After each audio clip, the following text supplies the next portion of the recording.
तो आज हम लोग मोशन स्टार्ट करते हैं, ठीक है।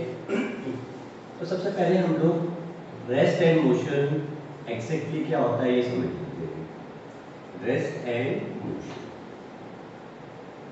तो इसके लिए मैं एक एग्जांपल लेते हैं। तो मान लो कि 3 फ्रेंड्स हैं और सी छोड़ने आया है ए और बी को, जो ट्रेन में बैठ गए आमने सामने। तो ये ट्रेन है और ए और बी ऐसे आमने सामने बैठ गए। सी प्लेटफॉर्म पे है और ये ट्रेन ने चलना चालू कर दिया। तो जब ट्रेन चलेगी तो थोड़ी देर में मान लो ट्रेन यहाँ पर है। तो सिचुएशन क्या है कि बी यहाँ पर होगा, ए यहाँ पर होगा। तो सी क्या बोलेगा ए के बारे में? सी ए के बारे में बोलेगा कि ए मोशन। क्यों? क्योंकि सी के रिस्पेक्ट में ए की पोजीशन चेंज हुई, ए सी के रिस्पेक्ट में दूर जा रहा है, डिस्टेंस चेंज हो रहा है। तो ए मोशन में है अकॉर्डिंग टू सी, लेकिन बी क्या बोलेगा ए के बारे में?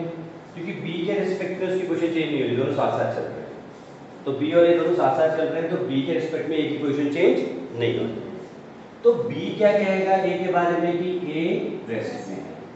तो वही टाइम में, सेम टाइम में ए रेस्ट पे भी है और मोशन में भी है, डिपेंडिंग कि ऑब्जर्वर कौन सा है। तो हम रेस्ट को कैसे डिफाइन करते हैं? A body is said to be at rest if its position does not change with respect to the observer। तो ऑब्जर्वर इंपॉर्टेंट चीज है। और ऑब्वियसली तो क्या होगा, body is said to be in motion if its position changes with respect to the observer। और एक ही object एक ही वक्त पे रेस्ट पे भी हो सकता है और मोशन भी हो सकता है साइमल्टेनियसली, ठीक है ना। यानी हम ये कह सकते हैं कि rest and motion are relative terms. मतलब किसी के रिलेशन में, ऑब्जर्वर के रिलेशन में ही हम कह सकते हैं कि रेस्ट है या मोशन है। यानी कि these are not absolute terms, these are not absolute terms. Absolute terms वो होती है जो किसी पे डिपेंड नहीं करती, लेकिन रेस्ट और मोशन बिना ऑब्जर्वर के हम डिफाइन ही नहीं कर सकते। With respect to the observer ही डिफाइन कर सकते। ओके, नाउ एक होता है पॉइंट ऑब्जेक्ट। पॉइंट ऑब्जेक्ट को ही हम पार्टिकल भी बोल देते हैं। तो पॉइंट ऑब्जेक्ट क्या होता है? एक पॉइंट, हम एक ऑब्जेक्ट को एक पॉइंट के जैसे ट्रीट करते हैं, और एक पॉइंट का कोई लेंथ, कोई ब्रेथ, कोई हाइट, कोई डाया या इस तरह का कुछ चीज नापी नहीं जा सकती। एक पॉइंट है। तो पॉइंट ऑब्जेक्ट प्रैक्टिकली कोई भी ऑब्जेक्ट पॉइंट ऑब्जेक्ट नहीं है। जैसे ये पेन है, ये पेन का भी कुछ लेंथ ब्रेथ वगैरह डाया होगा। कोई भी आप ऑब्जेक्ट देख लो तो सबका कुछ ना कुछ चीजें मेजरेबल है। तो real objects, all real objects are extended objects. तो फिर इस पॉइंट ऑब्जेक्ट का क्या कंसेप्ट है? इस पॉइंट ऑब्जेक्ट का क्या कंसेप्ट है? तो इस पॉइंट ऑब्जेक्ट का ये कंसेप्ट है कि if a body travels a distance which is much greater than its own dimensions। Dimensions का मतलब उसका length, breadth, height, dia etcetera. तो जो डिस्टेंस को ट्रैवल कर रहा है बहुत ज़्यादा है उसके खुद के डायमेंशंस के मुकाबले में, then it can be treated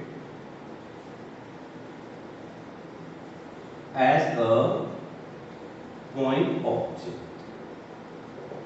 जैसे एक ट्रेन है, अगर वो जा रही है कश्मीर से कन्याकुमारी तक,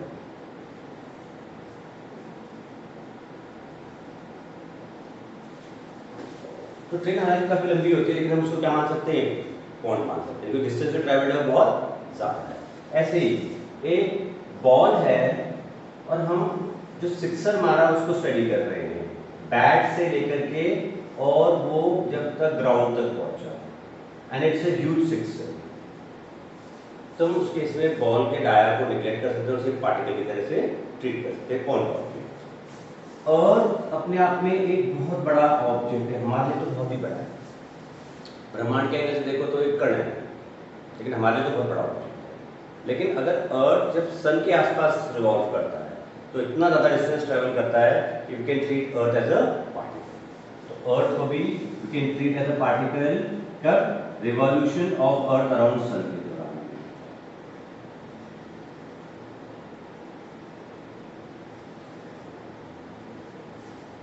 तो इस तरह से you can treat objects as point objects.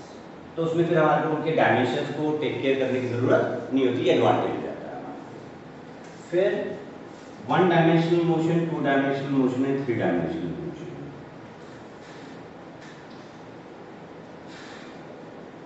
Two dimensional motion जिसे हम 2D बोलते हैं, एंड थ्री डायमेंशनल मोशन। तो देखो मान लो कि ये एक रेक्टेंगुलर कोऑर्डिनेट सिस्टम है, ये एक्स एक्सिस है, ये वाई एक्सिस है और ये जेड एक्सिस है। तो ये एक्स एक्सिस है। मान लो एक चींटी है और उसने यहाँ से चलना चालू कर दिया, लेकिन वो एक्स एक्सिस को छोड़ देगी, कभी ऐसे आगे जाती है, काफी आगे चलेगी, फिर पीछे आ रही है, लेकिन चल रही है अलॉन्ग एक्स एक्सिस ही। तो सिर्फ सिंगल वन एक्सिस सफिशिएंट है उसकी पोजीशन को एक्यूरेटली नोट करने के लिए at various instants of time. सिर्फ एक्स एक्सिस की मदद से आप कर सकते हो, आपको वाई एक्सिस की जरूरत नहीं है, जेड की भी कोई जरूरत नहीं है। जब एक एक्सिस सफिशिएंट होता है एक बॉडी के मोशन को प्रिसाइजली स्टडी करने के लिए, तो हम उसके मोशन को क्या कहते हैं, वन डायमेंशनल मोशन। तो ये किससे कंसर्न्ड है, it is concerned with a straight line, it is concerned with a straight line. तो अगर एक ऑब्जेक्ट स्ट्रेट लाइन में चल रहा है, उसको छोड़ ही नहीं रहा लाइन को, तो हम उसके मोशन को वन डायमेंशनल। अब मान लो वो चींटी जो है वो उस लाइन को छोड़ देती है, किसी वक्त वो यहाँ आ जाती है, तो इस पॉइंट को एक्यूरेटली बताने के लिए क्या सिर्फ एक्स एक्सिस सफिशिएंट है, अब वाई की जरूरत पड़ेगी। तो जब तक ये चींटी प्लेन में कहीं पर भी है, प्लेन में यहाँ से ये बोर्ड एक प्लेन है, एक फ्लैट सरफेस एक प्लेन होता है, तो कहीं पर भी हो उसके पोजीशन को एक्यूरेटली बताने के लिए we need two axis and motion is in a plane, एक प्लेन में मोशन है, तो ऐसे मोशन को हम क्या कहते हैं, टू डायमेंशनल मोशन। और अगर अब उस चींटी के पर भी है, उसने उड़ना चालू कर दिया, तो अब क्या एक्स और वाई एक्सिस सफिशिएंट है उसके पोजीशन को बताने के लिए, अब जेड की। तो फिर ये जब तीनों एक्सिस की जरूरत होती है और मोशन इन स्पेस होता है, तो हम इसे क्या बोलते हैं, थ्री डायमेंशनल मोशन। जैसे हम कुछ एग्जांपल्स लेते हैं, ये पेन मेरे हाथ से गिर गया और इसके मोशन को हम स्टडी कर रहे हैं, तो ये क्या होगा, वन डायमेंशनल होगा, टू डायमेंशनल होगा या थ्री डायमेंशनल होगा, one dimensional, it is travelling around a straight line. ठीक है, अच्छा अगर मैंने इस चीज को ऐसे फेंक दिया तो ये प्रोजेक्टाइल मोशन कहलाता है। ठीक है, इस तरह से फेंका था प्रोजेक्टाइल मोशन। लेकिन अगर आप देखोगे तो ये पूरा का पूरा प्रोजेक्टाइल मोशन एक ही प्लेन में है, एक वर्टिकल प्लेन में है, तो फिर हम इसे क्या बोलेंगे, टू डायमेंशनल मोशन। एक चीज एक सर्कल में घूम रही है, सर्कल को छोड़ ही नहीं, तो वो भी एक प्लेन है, सर्कल इज अ प्लेन, तो टू डायमेंशनल मोशन। और अगर मच्छर उड़ रहा है, पतंग उड़ रही है, थ्री डायमेंशनल मोशन। तो इस तरह से मोशन को हम 1D 2D और 3D में क्लासिफाई करते हैं। तुम्हारे सिलेबस में 1D और 2D ही डिटेल में है, तो अब हम 1D और 2D मोशन पे आकर के उसके केसेस को स्टडी करते हैं।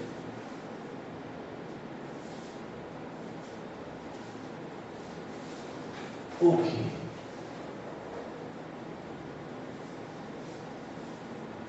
तो देखो जब हम इन सब की बातें करते हैं, तो मोशन की स्टडी करने की बातें करते हैं, तो फिर कंसेप्ट आता है इसका डिस्टेंस एंड डिस्प्लेसमेंट का।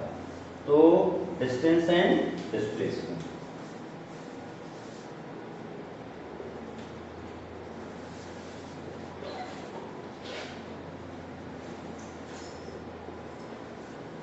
तो डिस्टेंस को कैसे डिफाइन किया जाता है?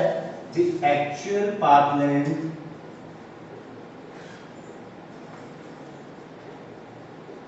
traversed by a body, actual path length जो एक बॉडी ट्रेवल्स करता है। और डिस्प्लेसमेंट को कैसे डिफाइन किया जाता है? It is the shortest path between the initial and final position and is directed, इसका मतलब इसमें डायरेक्शन भी होता है, from the initial to the final position।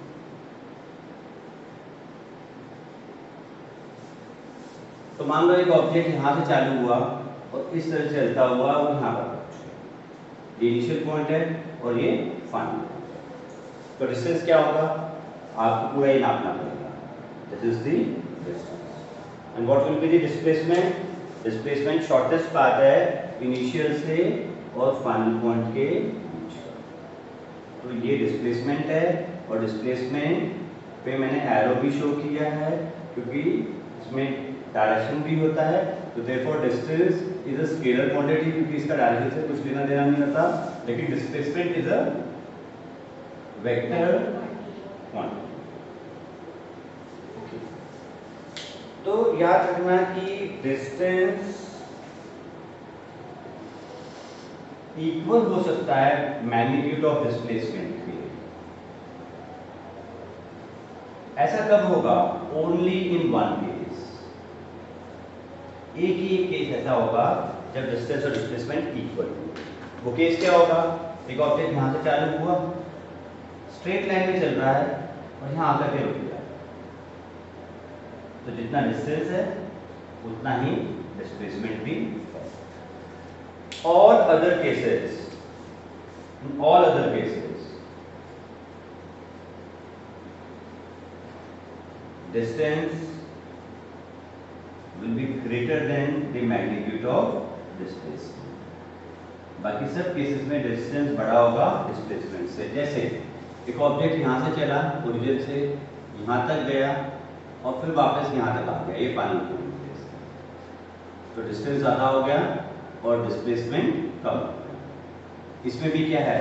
Distance is greater than displacement. तो इन जनरल हम क्या लिख सकते हैं? In general distance is either greater than और equal to the magnitude of displacement. इसी को मैं ऐसे भी लिख सकता हूँ, distance upon magnitude of displacement is greater than or equal to 1। या फिर ऐसे भी लिख सकता हूँ, magnitude of displacement upon distance is less than और इक्वल टू। व्हीकल्स में एक ओडोमीटर लगा होता है and this odometer measures the distance travelled by the vehicle.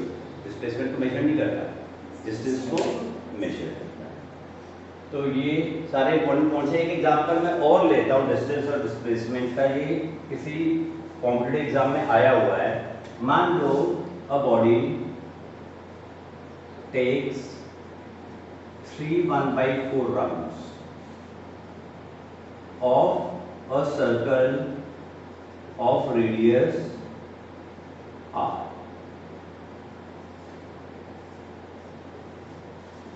तो इसमें डिस्टेंस और डिस्प्लेसमेंट दोनों निकालना है। तो ये ऑब्जेक्ट है, यहाँ से चला, तो इसने पूरा एक सर्कल ऐसे कंप्लीट किया, फिर दूसरा सर्कल कंप्लीट किया, फिर तीसरा सर्कल कंप्लीट किया और फिर 1/4 का मतलब यहाँ से लेकर किया और यहाँ वो आकर के रुक गया। तो डिस्टेंस ट्रैवल कितना हो गया? डिस्टेंस ट्रैवल हो गया 2πr एक राउंड का, 2πr एक और राउंड का, 2πr एक और राउंड का और πr/2 1/4 राउंड का। तो ये कितना हो गया? 2 2 4 2 6 6.5 πr। डिस्टेंस, लेकिन डिस्प्लेसमेंट क्या होगा, ये होगा डिस्प्लेसमेंट। अगर मैं डिस्प्लेसमेंट का मैग्नीट्यूड निकालना चाहूँ तो ये r है, ये r है, ये राइट एंगल ट्राइंगल है, तो ये √2r होगा।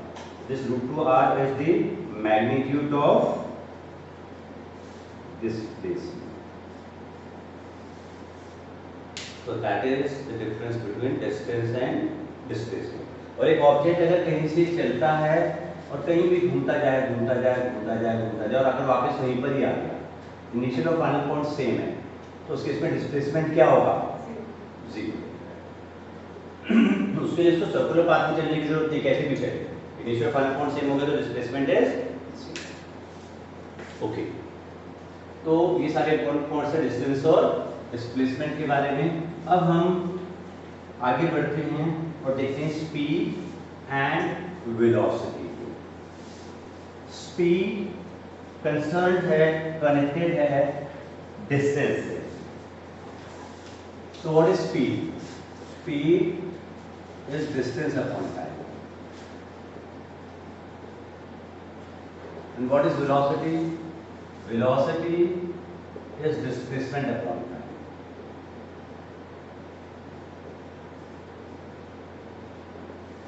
दोनों की SI यूनिट मीटर पर सेकेंड होगी, क्योंकि स्पीड डिस्टेंस से कनेक्टेड है इसीलिए it is a scalar quantity, क्योंकि वेलोसिटी डिस्प्लेसमेंट से कनेक्टेड है तो इसीलिए इट इज अ वेक्टर। इसमें भी ऐसे ही होगा, speed will be the greater than और equal to the magnitude of velocity. इसमें ना स्पीड को हम एक तो एवरेज स्पीड को डिस्कस करते हैं। एवरेज स्पीड क्या होता है, total distance travelled upon the time interval जिसमें उसने ट्रेवल किया। तो हम दो तीन केसेस लेते हैं। पहला केस, एक ऑब्जेक्ट ने x1 डिस्टेंस ट्रेवल किया t1 टाइम में, फिर x2 डिस्टेंस ट्रेवल किया t2 टाइम में। तो a से b और b से c, तो पूरा a से लेकर के c तक आपको क्या निकालना है, द एवरेज स्पीड। तो क्या होगी, v average is total distance x1 plus x2 upon total time t1 plus t2। ये बहुत सिंपल केस था। सेकेंड केस में हम देखते हैं कि t1 टाइम तक वो ऑब्जेक्ट v1 स्पीड से चला और b के बाद अचानक स्पीड चेंज कर दी, v2 हो गई t2 टाइम। तो अब की बार v एवरेज क्या होगा, तो टोटल डिस्टेंस। डिस्टेंस कैसे निकालें, speed into velocity, speed into velocity distance देगा। तो v1 t1 पहले का डिस्टेंस हो जाएगा, v2 t2 दूसरा हो जाएगा upon total time t1 plus t2। Parameters बदलते चले जाएंगे लेकिन कंसेप्ट वही रहेगा, total distance upon total time. जैसे एक और केस लूं सी, इसमें x1 डिस्टेंस चला v1 स्पीड से और x2 डिस्टेंस चला v2 स्पीड से। तो अपना एवरेज स्पीड क्या आ जाएगा, it will B total distance x1 plus x2 upon time. तो ये वाले का टाइम क्या आएगा, तो टाइम क्या होगा, time will be distance upon speed. तो क्या हो जाएगा, x1 अपॉन v1, ऐसे इसका क्या हो जाएगा, x2 अपॉन v2। तो इस तरह से will be able to handle things. मतलब इसको पकड़ करके चलना है कि भाई ये हमारे लिए इम्पोर्टेंट चीज़ है, बाकी हम उसके हिसाब से चीज़ों को वर्कआउट कर लेंगे। ओके, फिर अब हम बात करते हैं second, instantaneous speed. Instantaneous speed, instantaneous speed का मतलब speed at a particular instant of time, at a particular instant of time. तो देखो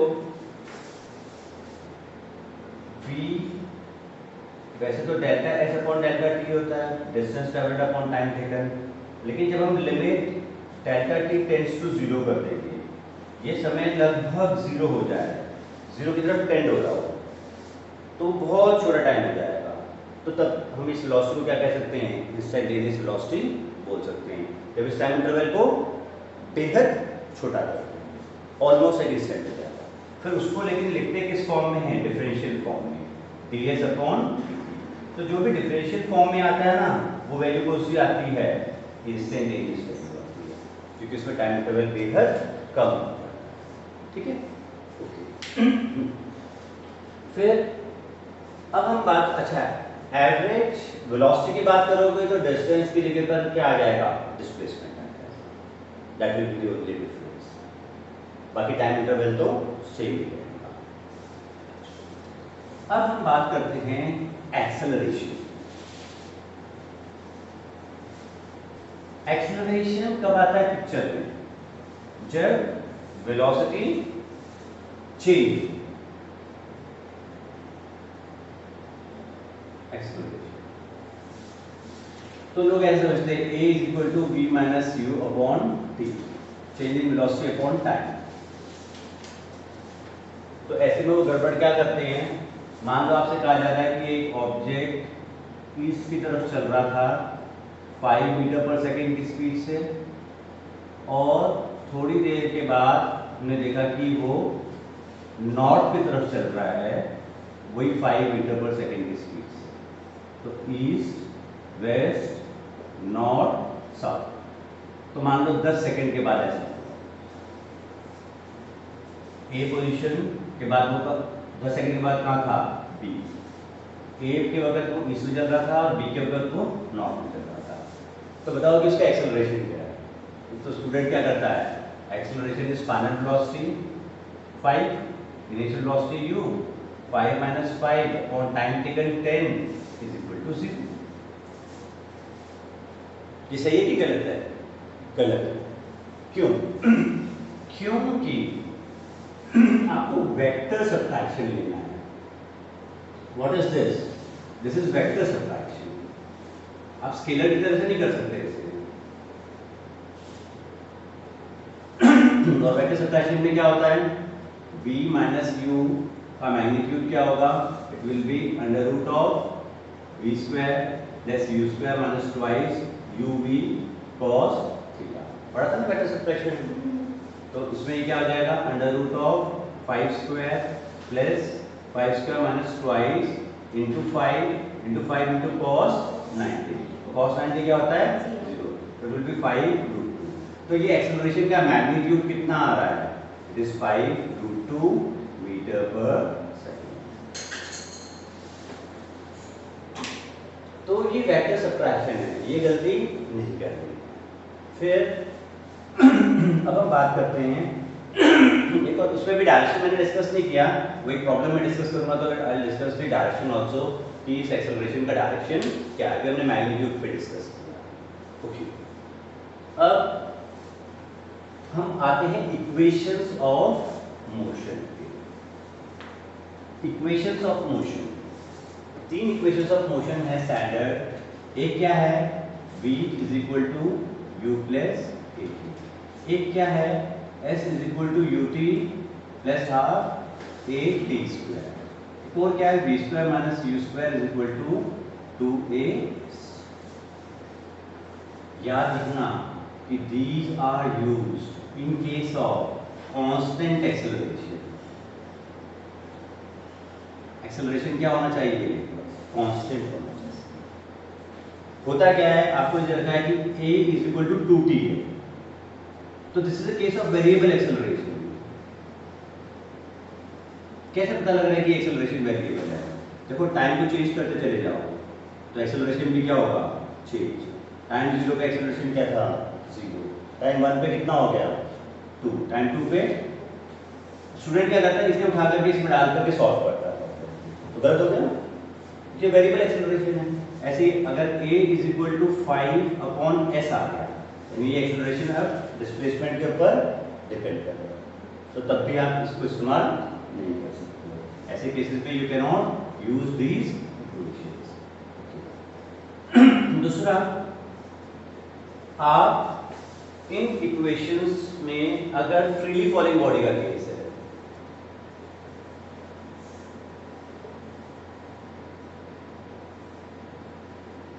तो आप ए को किससे रिप्लेस कर सकते हो? जी से। ये एक्सेलरेशन ड्यू टू ग्रेविटी, तो क्या हो जाएगा?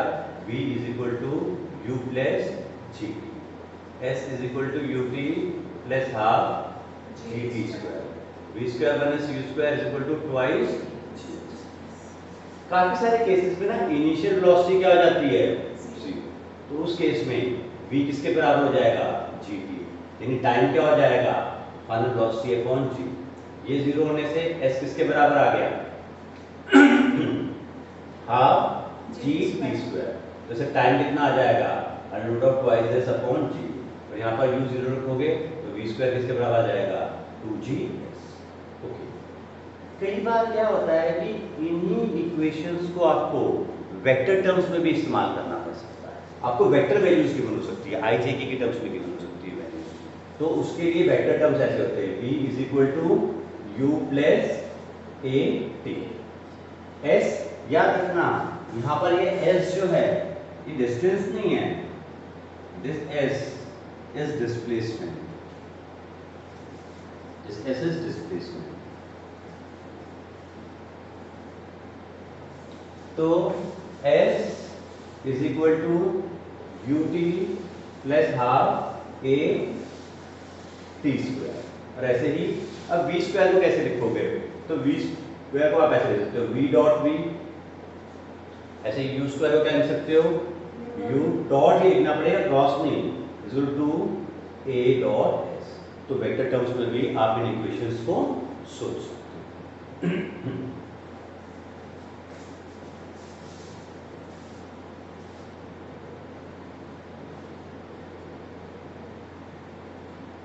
इसके अलावा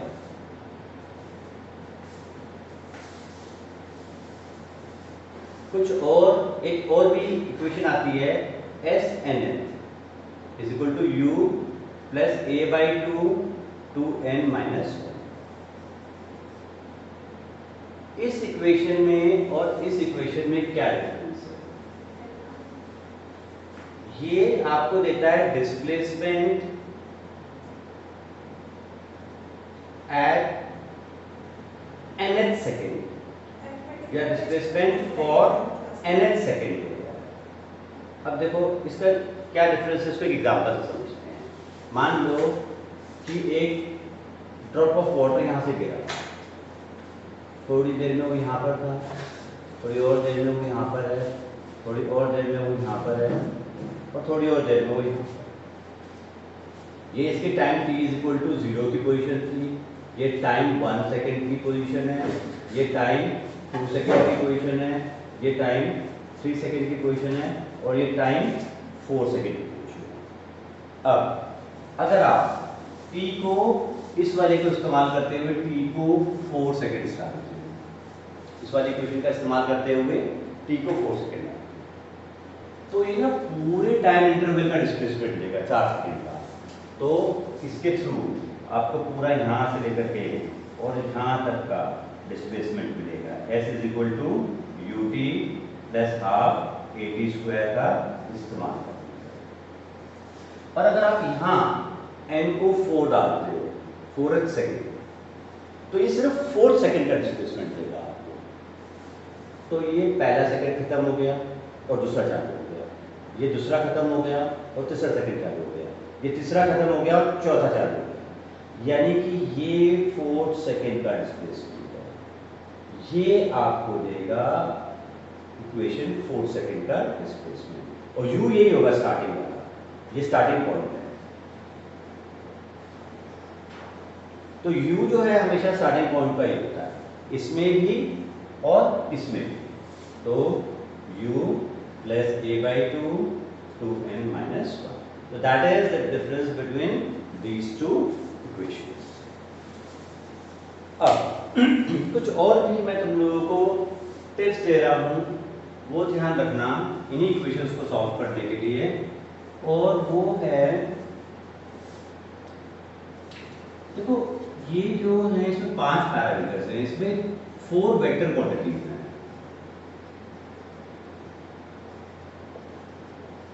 कौन कौन से वेक्टर क्वांटिटीज हैं? Initial velocity, final velocity, acceleration and displacement. सिर्फ एक ही स्केलर क्वांटिटी है इसमें, वो है टाइम। तो स्केलर क्वांटिटी में साइन का कुछ रोल नहीं है प्ले करने के लिए, पॉजिटिव नेगेटिव का कोई सेंस नहीं। लेकिन इन चारों में sign is of great importance, sign is of great importance. तो नॉर्मली क्या होता है, जैसे कि कोई हॉरिजॉन्टल मोशन चल रहा है तो आप एक डायरेक्शन में क्या लेते हो? पॉजिटिव, तो दूसरा डायरेक्शन क्या हो जाता है? नेगेटिव। तो जो जो क्वांटिटीज इस वाले डायरेक्शन में आएंगी उन सब की वैल्यूज को आप क्या लोगे? जो वैल्यूज गिवन है उनको क्या डालोगे? पॉजिटिव। और जो जो क्वांटिटीज इस डायरेक्शन में आएंगी उनकी वैल्यूज जो गिवन है, गिवन वैल्यूज को क्या लोगे? पॉजिटिव या नेगेटिव में डाल के फॉर्म। हाँ, कोई अननोन है तो उसको अननोन ही रहने दो, वो जब तुम सॉल्व करोगे तो अगर वो पॉजिटिव आता है तो मतलब वो इस डायरेक्शन में, और नेगेटिव आता है का मतलब इस डायरेक्शन में। अननोन का साइन मत डाल, लेकिन नोन वैल्यूज को साइन के साथ वर्टिकल। अच्छा, ये भी जरूरी नहीं कि आप इसे पॉजिटिव मानो इसे नेगेटिव। अगर आपको ये बेनिफिट लग रहा है कि नहीं मैं तो इसे नेगेटिव मानता हूँ, ठीक है, इसे पॉजिटिव मानो, परफेक्टली ओके। ये भी अपने आप में ठीक है, ये भी अपने आप में ठीक है। आपको मैग्नीट्यूड दोनों केस में सेम मिलेंगे और साइन आपके साइन कन्वेंशन के हिसाब से मिलेगा। जैसे कोई फाइनल वैल्यू इधर आ गई तो जिसने इसे मान रखा है उसको प्लस में मिलेगी, और जिसने ये वाला मान रखा है उसको नेगेटिव में मिलेगी, और दोनों ही सही है उसके हिसाब से। ऐसे वर्टिकल में भी आप एक को पॉजिटिव मानते हो और एक को नेगेटिव। वैसे इंक्लाइन मोशन है तो एक को पॉजिटिव मानोगे और एक को नेगेटिव। तो आपको इन चारों में साइन का ध्यान रखना है। स्टूडेंट ये गलती काफी कॉमनली करता है कि वो साइन का ध्यान नहीं करता। क्या मैंने अपने पॉइंट को क्लियर किया? अब हम कुछ प्रैक्टिकल एग्जांपल्स को डील करेंगे। मैं सिर्फ तुम्हारे को टिप्स देने वाला हूँ। हम प्रॉब्लम भी आज सॉल्व नहीं करने वाले, प्रॉब्लम हम अगले लेक्चर में सॉल्व करेंगे, लेकिन मैं तुम्हारे को कुछ ऐसे टिप्स बताऊंगा जिससे कि तुम्हारी गलती होने के चांस कम हो जाएगा और तुम्हारे पास एक अप्रोच होगी प्रॉब्लम सॉल्व करने की। पढ़ते पढ़ते तुम्हारे को समझ में आना चालू होगा कि हाँ हमारे को ऐसे करना।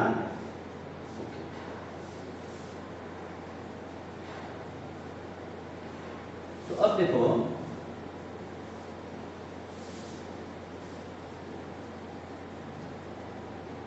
एक केस हम लेते हैं जिसमें कि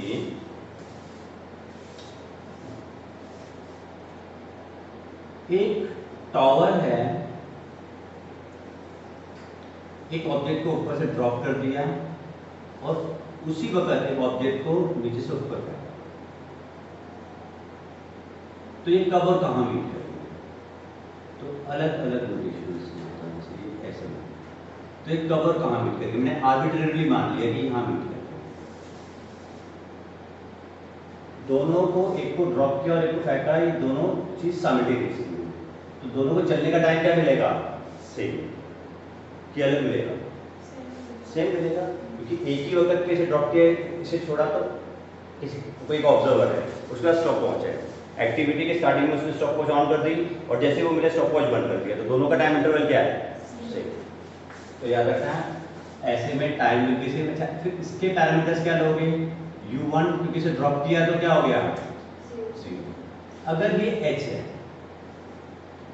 और आपने ये मान लिया x, अच्छा ऊपर वाले डायरेक्शन को मान लो आपने पॉजिटिव माना और नीचे वाले डायरेक्शन को नेगेटिव, तो नीचे वाला डायरेक्शन नेगेटिव है, तो इस वाले के लिए एक्टिविटी क्या होगी? a to b और डिस्प्लेसमेंट d हो जाएगा नीचे की तरफ। नीचे की तरफ यानी कि नेगेटिव, नीचे की तरफ यानी कि नेगेटिव, तो क्या हो जाएगा? s1 will be minus x। Acceleration नीचे की तरफ, धरती नीचे की तरफ भेज रही है। एक और चीज ध्यान रखना, एक ऑब्जेक्ट को आपने किसी वेलोसिटी से ऊपर फेंका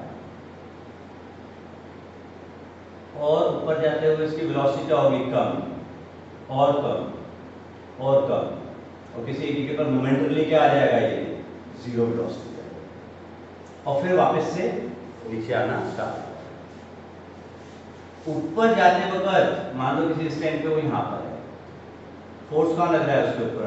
अर्थ का पुल नीचे, ग्रेविटेशनल, तो एक्सेलरेशन भी कहाँ है? नीचे। तो थ्रूआउट जब ये ऊपर जा रहा है, throughout the upward motion, upward journey, force नीचे, एक्सेलरेशन नीचे, टॉप मोस्ट पॉइंट पे इसकी इंस्टेंटेनियस वेलोसिटी क्या है, 0, लेकिन अभी भी इसका एक्सेलरेशन है g के बराबर। क्यों? क्योंकि फोर्स तो अभी भी लग रही है धरती की, और फोर्स क्या क्रिएट करता है, एक्सेलरेशन क्रिएट करता है। F is equal to m में, जब भी फोर्स होगा एक्सेलरेशन होगा। तो देखो एक अच्छा पॉइंट है, एक ऐसा पोजीशन मिला तुम्हारे को जहां पर वेलोसिटी तो 0 है लेकिन एक्सेलरेशन है। ऐसा हो सकता है कि वेलोसिटी 0 हो और एक्सेलरेशन, जब भी फोर्स होगा तो एक्सेलरेशन। अच्छा, जब वो नीचे आएगा तो भी फोर्स नीचे और तो भी एक्सेलरेशन नीचे ही होगा। तो through out the motion acceleration कहाँ है, नीचे। ऊपर जाते वक्त भी नीचे, टॉप मोस्ट पॉइंट पे भी नीचे, नीचे आते वक्त भी नीचे। यहाँ एक और पॉइंट है ध्यान रखने वाला, जितना टाइम ये ऊपर जाने में लगेगा, मान लो 30 सेकेंड की, उतना ही टाइम नीचे आने में लगेगा। टाइम भी क्या होता है, सेकंड। जिस वेलोसिटी से आपने ऊपर डाला उसी वेलोसिटी से क्या आएगा, ये नीचे आएगा, ग्राउंड लेवल पर टच करने से जस्ट पहले। और ऐसा सिर्फ पॉइंट ऑफ थ्रो पे ही नहीं होगा, किसी भी पॉइंट पे ऐसे ही होगा। मानो यहाँ पर इसकी वेलोसिटी भी है तो लौटते वक्त इसकी वेलोसिटी मतलब स्पीड वही होगी भी, डायरेक्शन सिर्फ क्या होगा चेंज। हर लेवल पर ऐसे ही होगा। और यहाँ से लेके यहाँ तक अगर टाइम t डैश है तो यहाँ से लेके यहाँ तक भी टाइम क्या होगा, t डैश। और इसका आप स्ट्रेट अवे इस्तेमाल कर सकते हो प्रॉब्लम सॉल्व।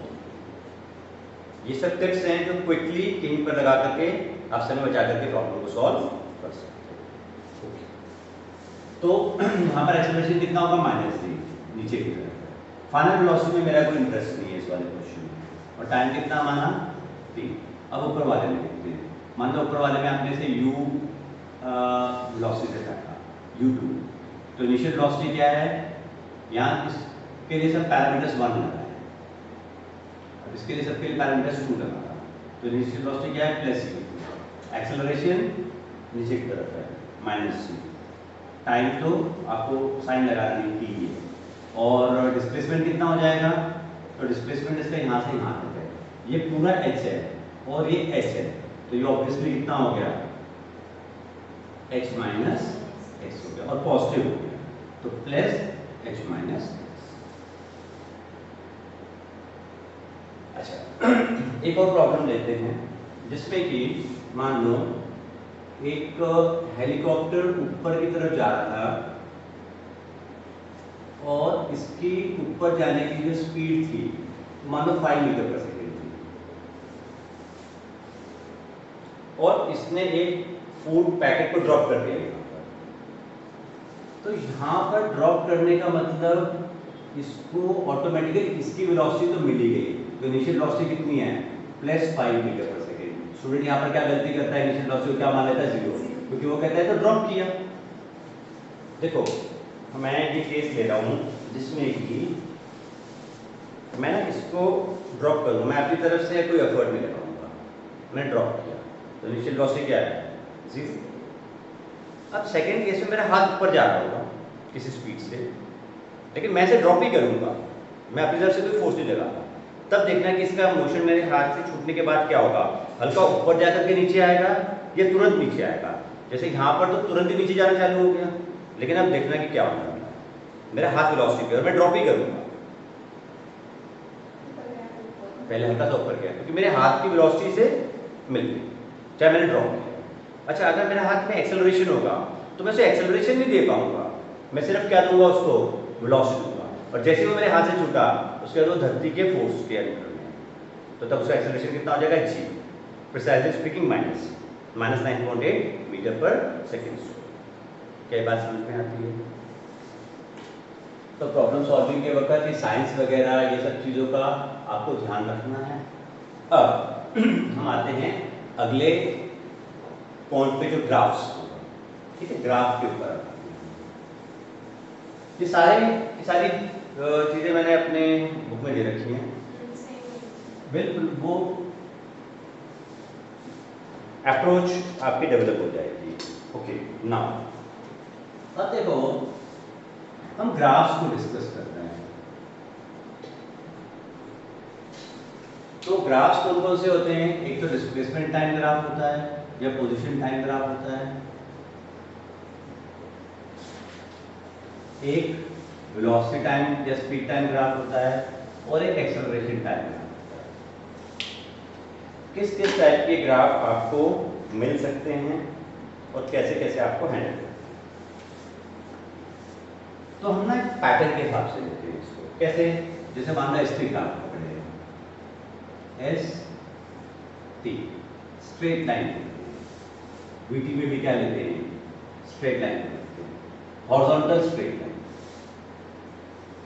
और इसमें भी हॉरिजॉन्टल स्ट्रेट लाइन बनाते हैं।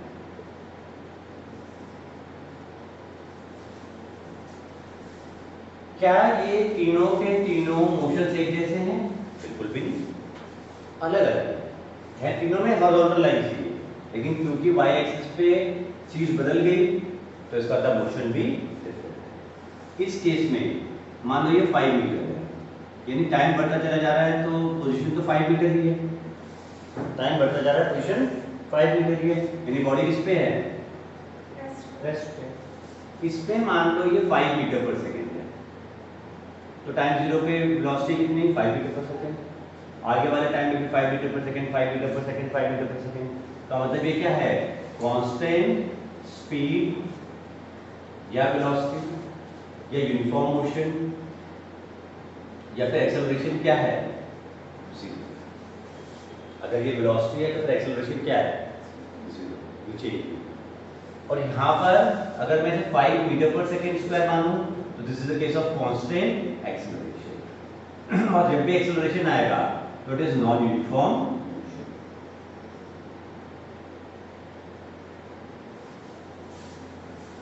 इसमें एरिया अंडर द ग्राफ का कोई सिग्निफिकेंस नहीं है। इसमें एरिया अंडर द ग्राफ आपको देता है डिस्प्लेसमेंट। तो अगर आप ये एरिया फाइंड कर लोगे तो आपको क्या मिल जाएगा? आपको डिस्प्लेसमेंट मिल जाएगा। मान लो ये 10 सेकेंड्स है, तो 5 × 10 50, तो 50 मीटर पॉजिटिव इसका डिस्प्लेसमेंट होगा क्योंकि ऊपर की तरफ। तो इसमें area under the graph is significant. इसमें भी area under the graph significant होता है। This gives the change in velocity. Change in velocity. तो अगर ये मान लो 2 सेकेंड्स है तो 5 × 2, तो इसका मतलब 10 मीटर पर सेकेंड की वेलोसिटी बढ़ गई, क्योंकि एक्सेलरेशन पॉजिटिव है तो इसका वेलोसिटी बढ़ रही है। ठीक, ये तो हॉरिजॉन्टल लाइंस की बात होगी। अब हम बात करते हैं इंक्लाइन लाइंस। एस टी, ऐसे, बी टी ऐसे, ए टी ऐसे। तो इसमें कांस्टेंट स्पीड है या वेलोसिटी भी बोल सकते हो, डिपेंड करता है कि डिस्टेंस है या डिस्प्लेसमेंट। अगर ये थीटा है तो tan थीटा स्लोप होता है, और ये क्या होता है? It is perpendicular upon base. तो tan थीटा है परपेंडिकुलर अपॉन बेस। तो मान लो ये परपेंडिकुलर 10 मीटर है और ये बेस 2 सेकेंड है, तो it will be 10 metre upon 2 second, तो 5 मीटर पर सेकेंड। और मीटर पर सेकेंड क्या है? वेलोसिटी। यानी स्लोप क्या देने वाला है आपको? स्पीड की वैल्यू या फिर वेलोसिटी की वैल्यू देने वाला है एक्स-टी ग्राफ का स्लोप। यूनिट बता दीजिए क्या मिला आपको? क्या मिला? स्पीड या वेलोसिटी। अब इस वाले केस में देखते हैं स्लोप का कोई सिग्निफिकेंस है कि नहीं। पहली बात तो इसमें क्या पता लग रहा है हमारे को कि टाइम के साथ साथ वेलोसिटी बढ़ रही है, और क्योंकि स्ट्रेट लाइन है इसलिए कांस्टेंटली बढ़ रही है, और कांस्टेंटली वेलोसिटी बढ़े तो इसका मतलब it is a case of constant acceleration. और इसका स्लोप देखते हैं, तो जैसे कि वैल्यूज दे देते हैं, अगेन ये 10 मीटर पर सेकंड दे देते हैं और ये 2 सेकंड दे देते हैं। तो स्लोप क्या है? tan theta. तो tan थीटा क्या होगा? Perpendicular upon base. परपेंडिकुलर कितना होगा? 10 मीटर पर सेकंड, और बेस क्या है? 2 सेकंड, तो इट इज 5 मीटर पर सेकंड स्क्वायर। यानी क्या मिला? एक्सेलरेशन।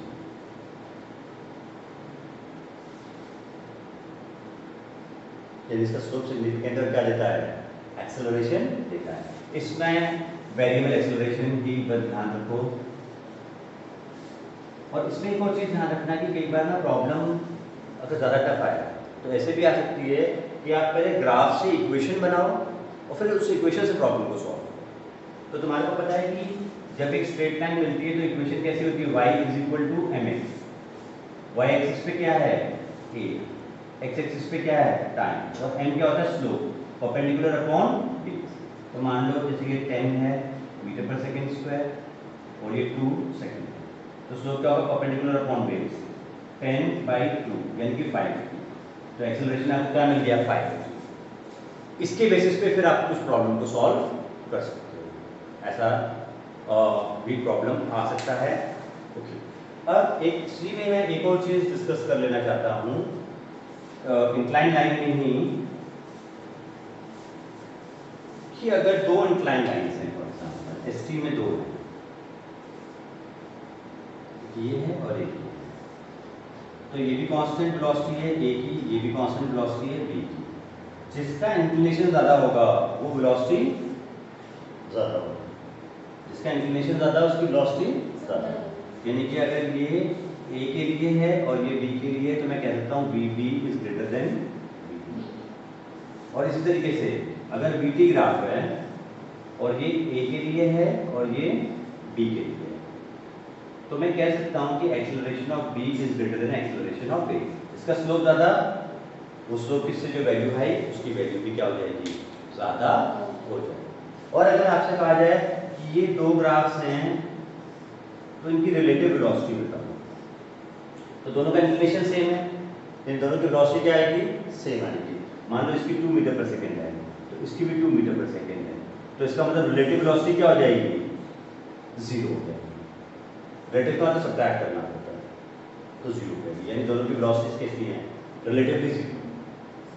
ओके, अब हम बात करते हैं स्ट्रेट लाइन में अगर नीचे की तरफ हो, स्ट्रेट लाइन में ही नीचे की तरफ है, और फिर हम बात करेंगे कर्व लाइन्स। तो देखो स्ट्रेट लाइन में एस पी नीचे की तरफ हो तो बी टी नीचे की तरफ हो तो ऐसा डिस्टेंस में तो पॉसिबल नहीं है। अगर एस डिस्टेंस है तो ये कभी भी पॉसिबल नहीं, क्योंकि टाइम के हिसाब से डिस्टेंस कभी कम नहीं हो सकता, डिस्टेंस हमेशा बढ़ता है। अच्छा, लेकिन ये डिस्प्लेसमेंट के केस में हो सकता है, और ये शो करेगा कि बॉडी का डिस्प्लेसमेंट कम हो रहा है, यानी कि जहां से वो चला वापस वहीं आ रहा है, जहां से चला वापस वहीं की तरफ आ रहा है।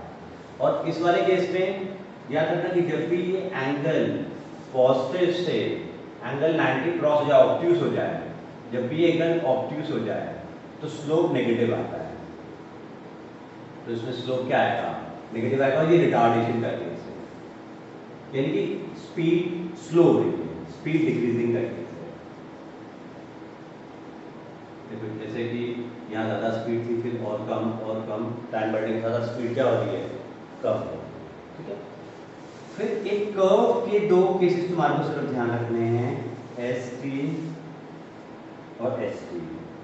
अगर आएगा कर्व का तो एस टी का ही आएगा, कटोरा ऊपर की तरफ खुले, एक पार्ट भी हो सकता है, दोनों भी हो सकते हैं, ऐसा भी आ सकता है सिर्फ इतना ही आए या फिर सिर्फ इतना ही आए, कोई भी आए, इसका मतलब कि एक्सेलरेशन ग्रेटर देन 0 है, यानी कि एक्सेलरेशन पॉजिटिव। और अगर ये पैराबोला है तो ये एक्सेलरेशन कांस्टेंट है, मैग्नीट्यूड की।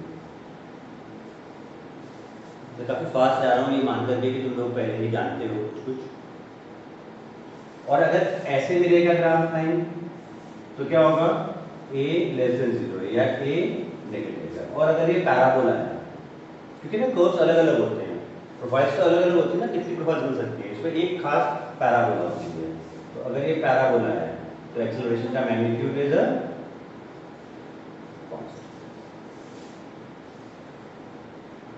कुछ ग्राफ्स ऐसे हैं जो पॉसिबल नहीं होते, जैसे कि मान लो अगर ये वेलोसिटी टाइम ग्राफ है, अच्छा पूछा जाए कि क्या ये ग्राफ पॉसिबल है, कोई रियलिस्टिक सिचुएशन है, नहीं। क्यों, क्योंकि एक इंस्टेंट ऑफ टाइम पे दो वेलोसिटीज आती हैं, एक इंस्टेंट पे किसी ऑब्जेक्ट की दो वेलोसिटीज हो सकती हैं, नहीं हो सकती, तो it is not a real situation graph, ऐसा ग्राफ कभी भी पॉसिबल नहीं। तो कभी भी ग्राफ की पॉसिबिलिटी के लिए आया तो एक बार चेक कर लेना, दो वैल्यूज तो नहीं मिल रही एक टाइम पर, एक ही टाइम पे दो वैल्यूज मिल रही है, तो पॉसिबल नहीं है, चाहे वो पोजीशन की मिल रही हो, चाहे वो वेलोसिटी की, चाहे वो एक्सेलरेशन। फिर एक और टाइप की चीज पे हम आते हैं, डिफरेंशिएशन एंड इंटीग्रेशन के भी क्वेश्चन आते हैं इसके अंदर, डिफरेंशिएशन एंड इंटीग्रेशन। तो देखो मैं ना बता देता हूं कि कब डिफरेंशिएशन इस्तेमाल करना पड़ेगा तुम्हारे को और कब इंटीग्रेशन इस्तेमाल करना पड़ेगा, और एक एग्जांपल भी साथ साथ में। तो मान लो आपको एक इक्वेशन दे रखी है, displacement as a function of time, जैसे कि s is equal to 2t cube minus 6t plus 8 equation दे रखी है। टाइम के साथ साथ s चेंज होगा और आपसे वेलोसिटी पूछते हैं, वेलोसिटी निकाल के बताओ as a function of time. तो जब डिस्प्लेसमेंट से वेलोसिटी की तरफ जाना है तो आपको डिफरेंशिएशन का इस्तेमाल करना होता है। तो आप क्या बोलोगे, हमें पता है v क्या होता है, ds अपॉन dt होता है, और s कितना दे रखा है आपको, s दे रखा है आपको 2t cube minus 6t plus 8, इसे डिफरेंशिएट करोगे तो कितना आएगा 6t स्क्वायर माइनस 6। तो ये वेलोसिटी आ गई as a function of time. अगर इनिशियल वेलोसिटी पूछे तो टाइम में क्या रख दो 0, किसी पर्टिकुलर इंस्टेंट ऑफ टाइम का पूछे तो टाइम की वैल्यू यहाँ पर है। तो यहाँ पर इनिशियल वेलोसिटी क्या है, vt इज इक्वल टू 0, तो t0 डालोगे तो क्या आएगा माइनस 6 मीटर पर सेकंड। परफेक्टली होगी, हमें क्या दिया माइनस भी हो सकती है। माइनस साइन ये शो करता है कि जो आपका साइन पॉजिटिव दे रखा है उसकी ऑपोजिट है, नेगेटिव एक्सिस। ऐसे ही अगर आपको वेलोसिटी दे रखा है और आपको एक्सेलरेशन तक पहुंचना है as a function of time, तब भी आपको क्या करना पड़ेगा, डिफरेंशिएशन का इस्तेमाल करना पड़ेगा। तो कैसे, आपको पता है a किसके बराबर होता है, dv बाई dt के बराबर होता है। तो d बाई dt और v कितना है आपके पास 6t स्क्वायर माइनस 6, तो ये 6t स्क्वायर माइनस 6 होगा। इसको डिफरेंशिएट करोगे तो कितना आएगा 12t आ जाएगा। This is the acceleration. जो ये शो कर रहा है कि एक्सेलरेशन वेरिएबल है, टाइम के साथ साथ एक्सेलरेशन बदल रहा है, और किसी इंस्टेंट ऑफ टाइम का पूछे तो निकाल सकते हो, कोई इशू नहीं है। तो यानी कि डिस्प्लेसमेंट से वेलोसिटी की तरफ बढ़ना है तो डिफरेंशिएशन, वेलोसिटी से एक्सेलरेशन की तरफ बढ़ना है तो डिफरेंशिएशन, और अगर उल्टा जाना है तो इंटीग्रेशन। तो एक्सेलरेशन दे रखा है और वेलोसिटी पूछ रखी है तो इंटीग्रेशन। जैसे मान लो आपको दे रखा है a जो है वो 2t, तो वेलोसिटी फाइंड करो। a क्या है 2t और क्या फाइंड करो, वेलोसिटी। तो आपको पता है a क्या होता है dv बाई dt, तो dv किसके बराबर आ जाएगा 2t। अब आप इंटीग्रेट करो, integration dv is equal to integration twice t dt। मान लो टाइम 0 पे वेलोसिटी 0 दे रखी थी, मैं एज्यूम कर रहा हूँ, ऐसा हो सकता है कि टाइम 0 पे कोई इनिशियल वेलोसिटी हो, अगर वो हो तो आप वही लिखोगे। मान लो आपको दे रखा होता इनिशियली वेलोसिटी 2 मीटर पर सेकंड है, तो टाइम 0 पे वेलोसिटी क्या रखते हैं 2। आपको कहते हैं कि इनिशियली रेस्ट से चालू हुआ, तो टाइम 0 पे वेलोसिटी क्या है 0, और किसी भी टाइम t पे वेलोसिटी अगर v है तो dv का v हो जाएगा 0 से v, और 2 ये क्या हो जाएगा t स्क्वायर बाई 2 0 से t, ये जाएगा v इज इक्वल टू 2 बढ़ जाएगा t स्क्वायर। तो ये वेलोसिटी आ गई। आपसे कोई भी वेलोसिटी पूछे किसी भी टाइम की तो आप निकाल सकते हो। और अगर वेलोसिटी दे रखा टाइम के हिसाब से और आपसे क्या पूछे डिस्प्लेसमेंट, तो आपको क्या करना पड़ेगा इंटीग्रेशन करना पड़ेगा। कैसे, v की जगह पर क्या लिखोगे ds upon dt is equal to t square. तो ds किसके बराबर होगा t स्क्वायर dt के बराबर होगा। तो अब दोनों तरफ आप इंटीग्रेशन करोगे, फिर टाइम 0 पे यहाँ जो भी दे रखा है वो, टाइम t पे जो भी दे रखा है s, मतलब ये s निकालना है, और फिर सॉल्व करोगे तो ये गेट दी रिलेशनशिप।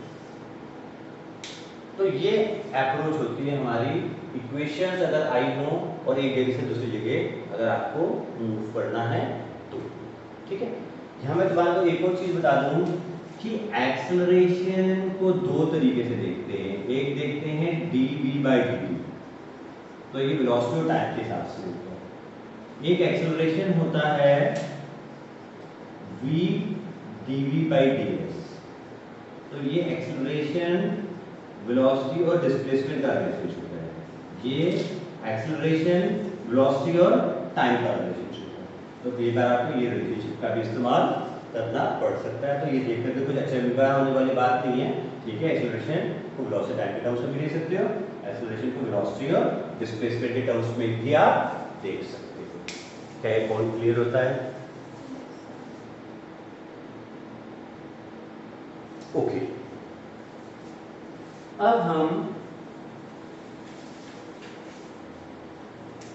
आते हैं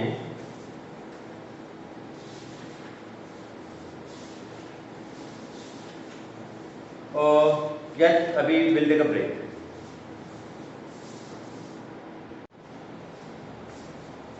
okay, so now we start projectile motion. Okay, projectile motion में क्या होता है कि हम एक ऑब्जेक्ट को, मान लो ये ओरिजिन है, ये एक्स एक्सिस है, ये वाई एक्सिस है, और हम एक ऑब्जेक्ट को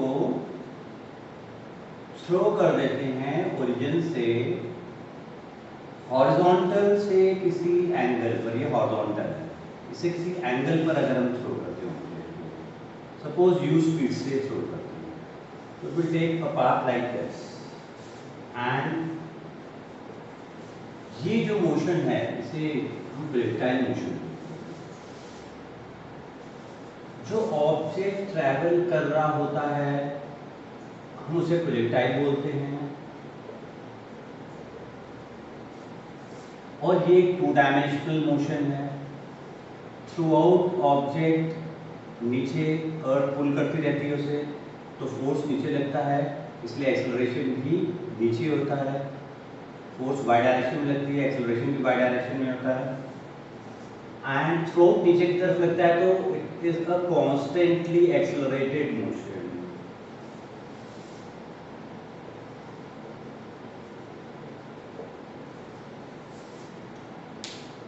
और इस मोशन को ये 2 डायमेंशनल मोशन है, 2 डायमेंशनल मोशन को डील करने का तरीका ये होता है कि हम इसे स्प्लिट अप कर देते हैं 2 1 डायमेंशनल मोशन।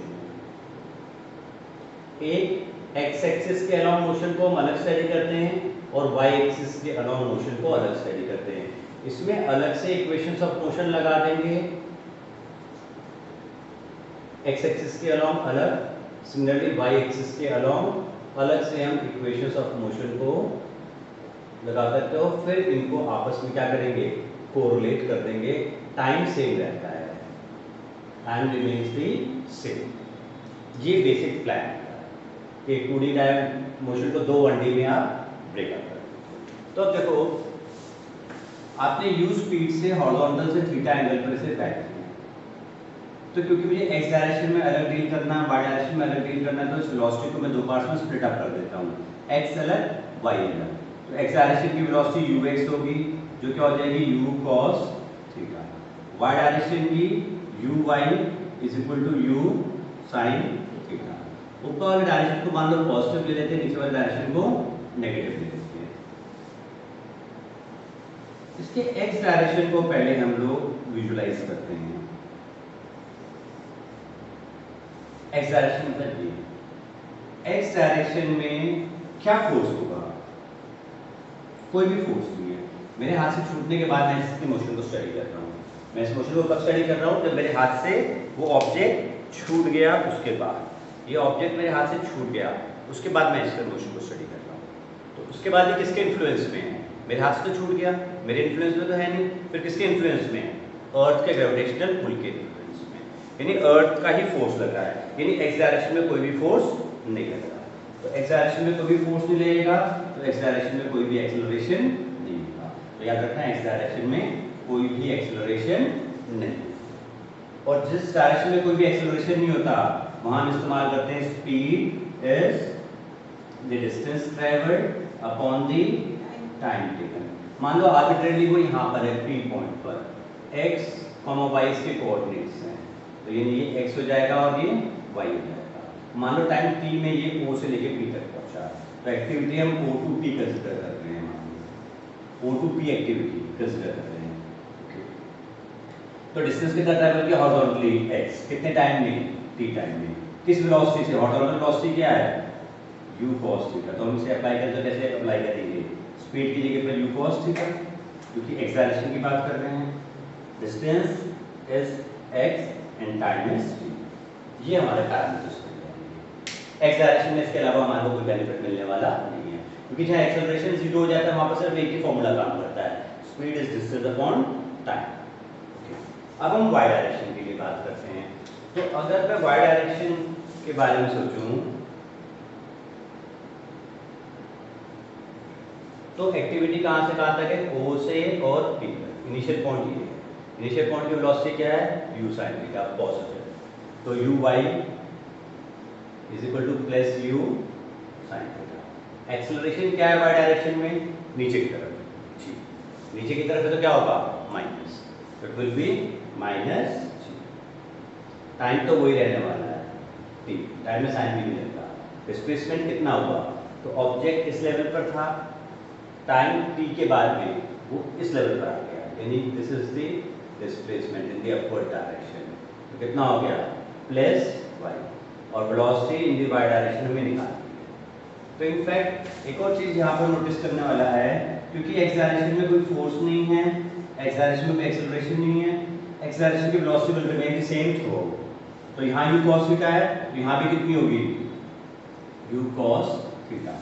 टॉपमोस्ट पॉइंट पे भी कितनी होगी u cos थीटा, यहाँ पर भी कितनी होगी u cos थीटा, और ग्राउंड लेवल से स्ट्राइक करने से जस्ट पहले भी क्या होगी u cos theta. Horizontal velocity change होती ही नहीं है, क्योंकि फोर्स नहीं है तो एक्सेलरेशन नहीं है। वर्टिकल के साथ क्या होगा, फोर्स है, तो ये कम होते होते होते होते होते होते ये फोर्स को कम करता जा रहा है, करता जा रहा है, यहाँ पर क्या कर देगा जीरो। तो वर्टिकल वेलोसिटी मोमेंटली यहाँ पर क्या हो जाएगी, जीरो हो जाएगी। फिर बढ़ते बढ़ते बढ़ते बढ़ते वापस यहाँ तक आते आते कितनी हो जाएगी सेम। हमें पता है जिस लेवल से फेंकते हैं उसी लेवल पे वापस आते वेलोसिटी क्या हो जाती है, सेम हो जाती है।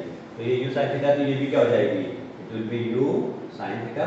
ये अलग बात है कि नेगेटिव हो जाएगी, भी नीचे की तरफ। यहाँ की वेलोसिटी अगर मैं इंस्टेंटेनियसली v मान लूँ और उसको दो पार्ट्स में डिवाइड कर दूँ, vx और vy, तो vx क्या रहने वाला है u cos थीटा, और vy का फाइंड कर सकता हूँ इन इक्वेशंस की मदद से। इस प्रोजेक्टाइल में तीन इंपॉर्टेंट पैरामीटर्स आते हैं। एक तो होता है time of flight. Time of flight का मतलब यहाँ से लेकर के वापस उसी हॉरिजॉन्टल लेवल तक आने में जितना टाइम लगा है, पूरा टाइम ऑफ फ्लाइट है। इसमें आधा टाइम ये लेता है ऊपर उठने में और आधा टाइम लेता है नीचे। तो टाइम ऑफ फ्लाइट क्या है, 2u sin थीटा अपॉन में g, और uy क्या है u sin थीटा। तो आप इसको 2uy अपॉन g भी लिख सकते हैं। ऐसे ही मैक्सिमम हाइट क्या है, u square sin square theta upon 2g। तो इनफैक्ट ये रेंज ये होता है जितना हॉरिजॉन्टल डिस्टेंस इसने ट्रैवल किया, दिस इज द रेंज, और जितना वर्टिकल डिस्टेंस ट्रैवल किया, this is the maximum height. और इसको मैं लिख सकता हूँ u y square upon 2g, और जो रेंज होता है वो u square sine 2 theta upon g होता है, जिसको मैं u cos theta sine theta upon g भी लिख सकता हूँ। तो रेंज इनफैक्ट लिखा जा सकता है twice ux uy upon g करके भी लिखा जा सकता है। एक्स और वाई पैरामीटर्स में इनिशियल वेलोसिटी के भी मैंने उन पैरामीटर्स को लिख दिया। अच्छा, एक दो रेंज पॉसिबल हैं, या यूं कह लो कि दो एंगल्स पॉसिबल हैं एक ही रेंज के लिए। जैसे कि आप u सेम है लेकिन आपने एंगल डिफरेंट दे रखा है, एक बार अल्फा और एक बार बीटा। तो ऐसा हो सकता है दो एंगल्स पे कि रेंज क्या हो, सेम है। मैक्सिमम हाइट अलग अलग आएगी but the range will be the same. ऐसे में ये एंगल्स हमेशा कॉम्प्लीमेंट्री होते हैं, यानी कि अल्फा प्लस बीटा हमेशा क्या आएगा 90 डिग्री, तो रेंज क्या होगी सेम रहेगी। तो सेम रेंज के लिए दो एंगल्स होते हैं, और दोनों एंगल्स कैसे होते हैं कॉम्प्लीमेंट्री। इन दोनों का सम क्या होता है 90, यानी अल्फा प्लस बीटा 90। एक थीटा तो दूसरा क्या होगा 90 माइनस थीटा, सम कितना आना चाहिए 90। एक अगर 45 डिग्री प्लस अल्फा है तो दूसरा क्या होगा 45 डिग्री माइनस अल्फा, सम कितना आना चाहिए 90। तो दो पर्टिकुलर एंगल्स पर we get the same range and those angles का सम जो है वो 90 डिग्री होता है। ओके, ये इसका जो पाथ होता है इस पैराबोलिक इन नेचर, और पैराबोला का फॉर्म इक्वेशन इसकी ये बनती है y is equal to x tan theta minus half g x square upon u square cos square theta, और आगे जो होता है ऐसे लिख सकते हो x tan theta 1 minus x upon r. एक बार ये इक्वेशन भी आपको बेनिफिट देना।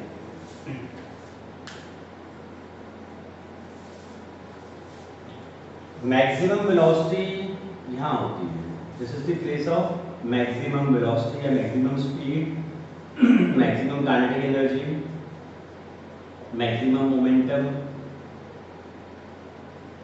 एक ये वाला भी और इनफैक्ट एक ये वाला पॉइंट भी, क्योंकि वहां तक आते आते चीज सेम हो जाती है।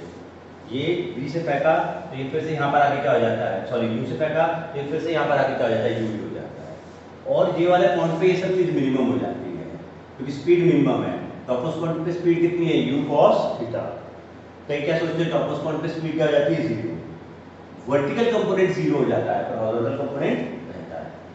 तो लेकिन क्योंकि वर्टिकल कंपोनेंट पूरा ही गायब हो गया है यहाँ पर, तो this is a place point of minimum speed, minimum kinetic energy, minimum momentum, but maximum potential energy, और टोटल एनर्जी पूरे में क्या रहती है, कांस्टेंट, क्योंकि एयर फ्रिक्शन भी कंसीडर कर नहीं रहे, air friction we are not considering, तो इसलिए काइनेटिक एनर्जी और पोटेंशियल एनर्जी का सम क्या होगा, will remain a constant in a projectile motion. इस पे भी आप कुछ प्रॉब्लम्स को सॉल्व कर सकते हो उसमें।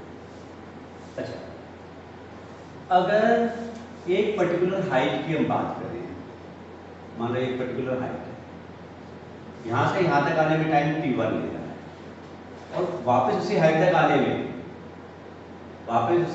आने में टाइम कितना ले रहा है, से t2। तो याद रखना ये t1 और ये t2 का सम कैपिटल T आएगा, t1 plus t2 is equal to capital T। कोई भी हाइट पकड़ लो आप, यहाँ तक पहुँचने का टाइम और वापस से उस हाइट तक आने का, स्टार्टिंग से ही लेना पड़ेगा टाइम आपको। इन दोनों का सम हमेशा कितना आता है, कैपिटल T आता है। क्या पॉइंट क्लियर होता है?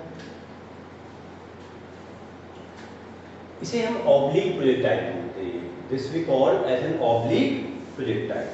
फिर हम बात करते हैं हॉरिजॉन्टल प्रोजेक्टाइल की। प्रोजेक्टाइल एक और तरीके का भी होता है जिसे हम कहते हैं हॉरिजॉन्टल प्रोजेक्टाइल। तो हॉरिजॉन्टल प्रोजेक्टाइल में क्या होता है कि आप एक ऑब्जेक्ट को किसी हाइट से हॉरिजॉन्टली फेंक देते हो, ऐसे मान लो h हाइट से आपने इसे ऐसे ड्रॉप कर दिया। कई बार क्या होता है, जैसे जो मिसाइल्स वगैरह ड्रॉप करते हैं ना, तो फाइटर प्लेन ऐसे जा रहा होता है और एक स्पीड में जा रहा होता है और मिसाइल को ऐसे ड्रॉप कर देता है, तो उसको स्पीड मिल जाती है, फिर वो मिसाइल ऐसे आगे बढ़ता है, तो वो भी इसी का ही केस होता है। तो u स्पीड से फेंका तो ये इस तरह से आकर के इस लेवल पर दिया। तो जैसे हमने डिस्कस किया, हॉरिजॉन्टल डायरेक्शन की स्पीड क्या होगी, चेंज नहीं होगी, क्योंकि यहाँ पर x डायरेक्शन में कोई भी फोर्स नहीं है तो कोई भी एक्सेलरेशन नहीं है। y डायरेक्शन में ये इतना ट्रैवल करेगा, ठीक है। एक्सेलरेशन टू ग्रेविटी क्या होगा, g, यानी कि वेलोसिटी क्या मान लो v। तो इसके अगर दो कंपोनेंट्स करो तो vx तो u ही रहेगा, vx u ही रहेगा, और vy तो vy जो आ जाएगा वो g t आ जाएगा, ठीक है। और इसकी इक्वेशन आती है y is equal to half g x square upon u square.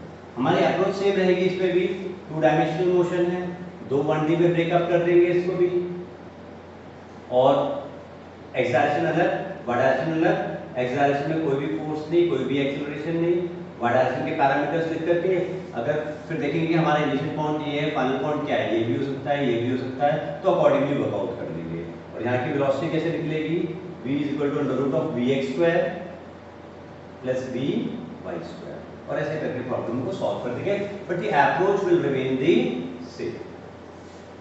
Direct formula based numerical आने के चांस कम होते हैं, या तो बिल्कुल क्वालिटी बेस्ड क्वेश्चन आता है तो उसमें तो आपको कुछ वर्कआउट नहीं करना होता, सिर्फ आपको कंसेप्ट समझ करके आंसर देना होता है।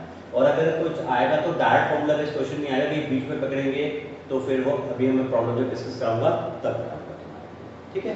ऐसे ही एक प्रोटोटाइप ये भी हो सकता है कि आप एक हाइट से एक ऑब्जेक्ट पे से ऊपर फेंकना और वो इस तरीके का पार्ट, तो भी हमारी सोच में कोई फर्क नहीं आएगा, the approach will remain the same. और इन सबके अलग अलग फॉर्मूलेज निकलते हैं, वो सब याद रखने का कोई पॉइंट जरूरत नहीं। ओके, तो ये था सब रिपटाइल मोशन के बारे में। अब हम बात करते हैं सर्कुलर मोशन। तो देखो जो सर्कुलर मोशन होता है ना,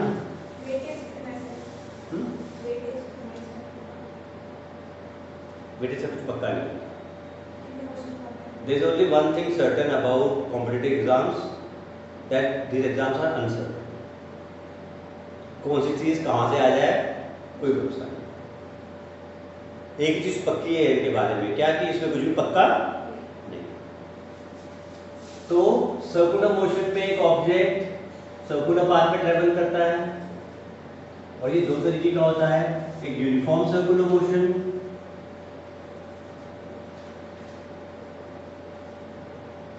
और एक नॉन यूनिफॉर्म सर्कुलर मोशन। है सर्कुलर ही मोशन, लेकिन एक यूनिफॉर्म है और एक नॉन यूनिफॉर्म। तो यहाँ पर क्या यूनिफॉर्म है? यूनिफॉर्म ये है कि स्पीड इज कांस्टेंट। स्पीड क्या है? Speed is a constant. और अगर स्पीड कांस्टेंट होगा तो क्या होगा? The speed will be constant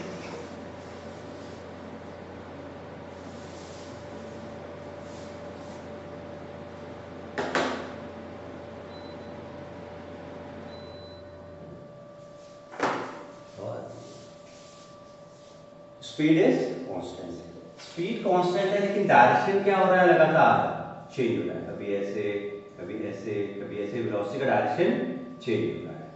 तो स्पीड कांस्टेंट, डायरेक्शन चेंजिंग। और अगर डायरेक्शन चेंज होता है तो मतलब वेलोसिटी चेंज हो रही है, और वेलोसिटी चेंज हो रही है का मतलब एक्सेलरेशन है। तो ये एक्सेलरेशन कितना होगा? v स्क्वायर अपॉन r, जहां r इसका रेडियस है और v इसकी स्पीड है।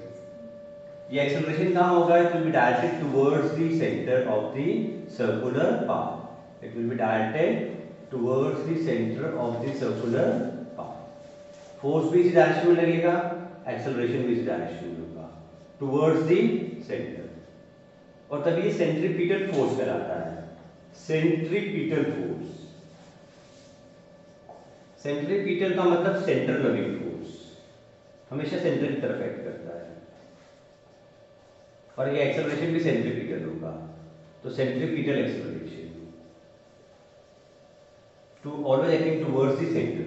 और क्योंकि अराउंड द रेडियस, इसलिए कई बार इसको रेडियल फोर्स या रेडियल एक्सेलरेशन भी बोलते थे। इसको अगर आप चाहो तो r ओमेगा स्क्वायर के टर्म्स में भी ले सकते हो। You can write it in terms of r omega square, omega के टर्म्स में आएगा, ठीक है ना? क्योंकि इसमें v किसके बराबर होता है? r ओमेगा के बराबर होता है। और इसमें नॉन यूनिफॉर्म क्या है? नॉन यूनिफॉर्म ये है कि इसमें स्पीड वेरिएबल होती है, इसमें स्पीड कांस्टेंट होती है, इसमें स्पीड वेरिएबल होती है। तो नॉन यूनिफॉर्म सर्कुलर मोशन हो गया, स्पीड वेरिएबल है। और स्पीड वेरिएबल तो याद रखना, इस वाले केस में तो सिर्फ एक ही एक्सेलरेशन होता है, only one acceleration toward the centre.